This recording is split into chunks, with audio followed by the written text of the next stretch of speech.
জয়গুরু। দয়ালের রাতুল শ্রীচরণে আমার প্রণাম। আপনাদের আন্তরিক আনন্দিত জয়গুরু। সকলের ইষ্টচ্ছল মঙ্গলময় জীবনে প্রার্থনা করি আমার দয়ালের রাতুল শ্রীচরণে। জীবনে বাধা বিপত্তি, কোনো কাজ করতে গেলে আটকে যাচ্ছি, উন্নতি হচ্ছে না, সংসারের আয় হচ্ছে না, সঞ্চয় করতে পারছে না, একটা অভাবের মধ্যে আমাদের দিন কাটছে। কি করব? শুধু একটা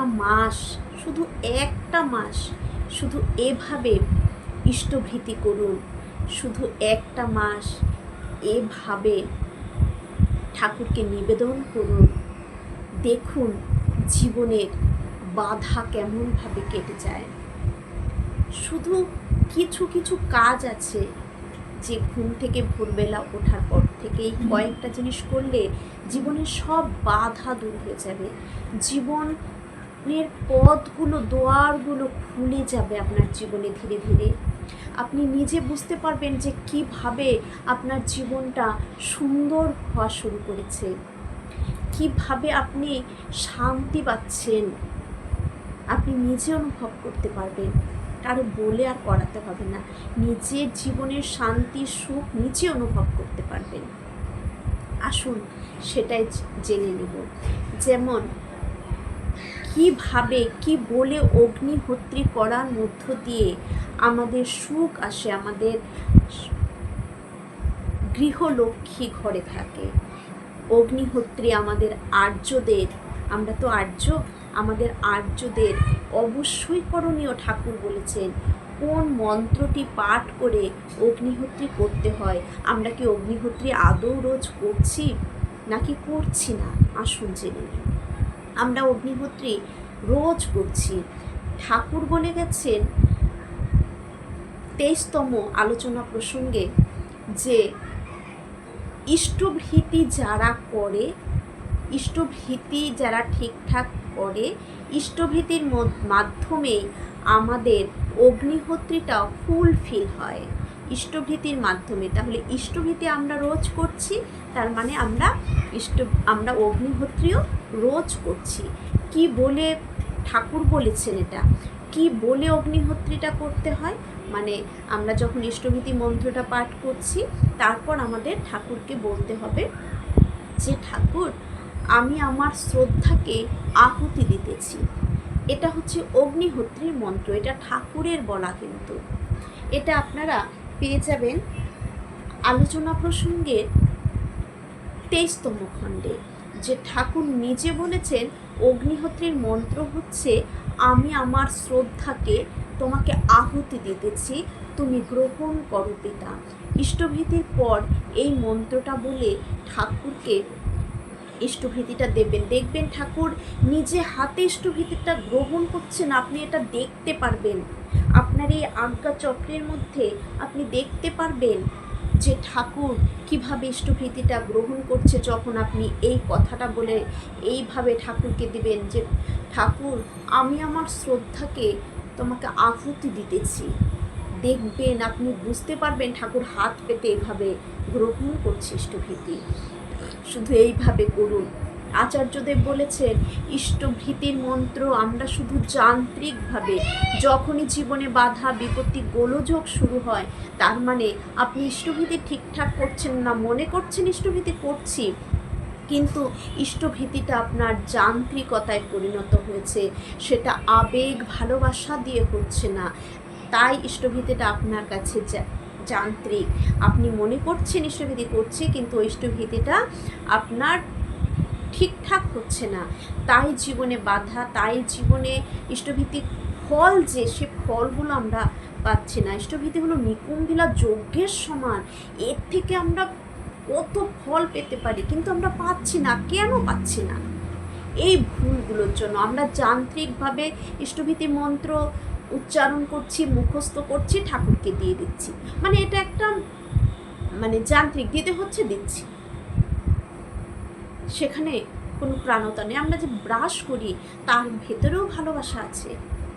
দাঁতকে পরিষ্কার রাখতে হবে, তার জন্য করছি সুন্দরভাবে মনোযোগ সহকারে। তাহলে যেটা করার মধ্য দিয়ে আমার সারাটা জীবন সুন্দর হয়ে উঠবে, সারাটা জীবন আমি সুস্থ থাকবো, সারাটা জীবন আমি সুখ সমৃদ্ধিতে থাকবো, ঐশ্বর্য বলুন, যশ বলুন, মান বলুন, সব কিছুই আমাকে ঘিরে থাকবে। আমাদের যে আর্থিক অভাব সেটা দূর হবে, আমাকে লক্ষ্মী ঘিরে থাকবে আমাদের, যার মধ্য দিয়ে, যে করার মধ্য দিয়ে সেটাকেই আমরা যান্ত্রিকতায় পরিণত করে দিই। তাহলে কিভাবে পাবো? তাই আচার্যদেব বলেছেন সবাইকে যে ইষ্টভীতিটি আবেগ ভরে ইষ্টভীতি করো এবং ঠাকুরকে বলো যে আমি আমার ইষ্টের ভরণের জন্য মঙ্গলময়ের কাছে অর্ঘ্য নিবেদন করিতেছি। এই বলে ইষ্টভীতিটি ঠাকুরকে দাও। ইষ্টভীতি মন্ত্র যেটা আছে সেটা তো আমরা পাঠ করবই। সেটা করার পর এই আচার্যদেব যে বলেছেন আমি আমার ইষ্টের ভরণের জন্য আমি আমার মঙ্গলময়ের কাছে অর্ঘ্য নিবেদন করিতেছি, এই কথাটা বলবেন। আর ঠাকুর যেটা বলেছেন আমি আমার শ্রদ্ধাকে আহুতি দিতেছি, এই অগ্নিহোত্রী মন্ত্র পাঠ করে ঠাকুরকে নিবেদন করুন। দেখবেন ঠাকুর স্বহস্তে গ্রহণ করছেন আপনার ইষ্টভীতি। আর এইভাবে আবেগ দিয়ে, আর যতক্ষণ বুঝতে পারবেন যে গ্রহণ করছেন না ততক্ষণ বলতেই থাকুন, আর আকুলভাবে ঠাকুরকে ডাকতে থাকুন, গ্রহণ করো পিতা, তুমি গ্রহণ করো, তোমার জিনিস তুমি গ্রহণ করো। দেখবেন ঠাকুর গ্রহণ করবেন। আর এইভাবে করতে করতে আপনার ভাগ্যের দরজা খুলে যাবে, সব বাধা বিপত্তি দূর হয়ে যাবে আপনার থেকে। আচার্যদেব বলেন যে আমরা বলে থাকি শনির দশা ধরেছে, রাহুর গ্রহে চেপে ধরেছে, তাই কোনো দিক থেকে কোনো কিছু, সব কিছুর দশা, সব কিছুর গ্রহদোষ কেটে যাবে যদি আপনি আপনার গুরুকে মাথায় রাখেন, গুরুকে যদি উচ্চে রাখেন, আপনার সব গ্রহ দূর হয়ে যাবে। কোনো গ্রহ কিছুই করতে পারবে না, শুধুমাত্র আমরা যদি ঠাকুরকে সেই স্থানটা দিয়ে থাকি। এটা এইভাবে ইষ্টভীতিটা করুন। দেখুন সকালে উঠে নাম ধ্যান।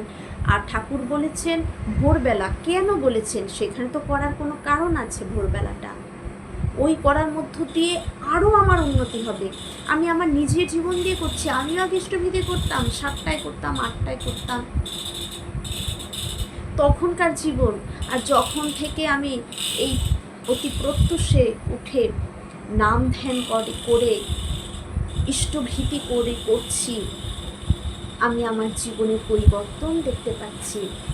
সেটা আর্থিক দিক থেকেই বলুন, মানসিক দিক থেকেই বলুন, শারীরিক দিক থেকেই বলুন, আমার ভাবনা চিন্তা সব কিছু দিয়েই বলুন, উন্নতিটা কীভাবে হয় সুন্দর সেটা আমি নিজে, কিন্তু এটা কথার কথা নয়, এটা সত্যি বলছি, এটা একদম সত্যি কথা। এতটা সুন্দর জীবন তৈরি হচ্ছে শুধু ঠাকুরকে গ্রহণ করায়, আচার্যদেবের নির্দেশ পালন করায়। চলুন না সবাই জীবনকে আমরা সুন্দর করি। তাই এইভাবে ইষ্টভীতি করুন, নাম ধ্যান, অতি প্রত্যুষে একটু ওঠার কোনো, প্রথমে মনে হয় অনেক কষ্ট, কিন্তু তাকে ভালোবাসলে দেখবেন কোনো দিন যদি, এখনও অনেক সময় এরকম হয় শরীরটা হয়তো ভালো লাগছে না, চোখে প্রচণ্ড ঘুম, অ্যালার্মটা বেজে উঠলো, ইচ্ছে করছে না, তখন ভাবি ঠাকুর না আমার বসে আছে, এই টানে তখন কিন্তু উঠে বসে পড়ি। হয়তো পারছি না, কিন্তু ভালো লাগছে না শরীর, তবুও তার প্রতি টানে, তার প্রতি ভালোবাসায় করি। আমরা সন্তানের টানে যেমন যতই অসুস্থ থাকি, বিছানায় থাকি, সন্তানের জন্য উঠে তার জন্য কিছু খাবার রেডি করি আমরা তাকে দেওয়ার জন্য। তারকে কেন করি? তার প্রতি টানে, তার ভালোবাসার টানে। নাহলে আমার সন্তানটা না খেয়ে থাকবে। তাহলে ঠিক এই টানটা সৃষ্টি করতে হবে ঠাকুরের প্রতি। তাই অতি প্রত্যুষে উঠে নাম ধ্যান, ইষ্টভীতি করুন, অগ্নিহোত্রী মন্ত্রটা পাঠ করুন। ঠাকুর বলেছেন ইষ্টভীতি করার পর কোনো খোলা জায়গায় বা ছাদে গিয়ে সকালে সেই সূর্যের আভাটা শরীরে নেওয়ার চেষ্টা করুন। শরীর সুস্থ থাকবে, শরীর ভালো থাকবে, অনেক রোগ প্রতিরোধ আমাদের ক্ষমতা বেড়ে যাবে। কারণ আমাদের শরীরে তো রোগের আর কোনো বালাই নেই। এসবকে তাড়াতে গেলে আদেশগুলো পালন করতে হবে। ভালো থাকুন সবাই, এভাবে সবাই ইষ্টভীতি করুন। জয়।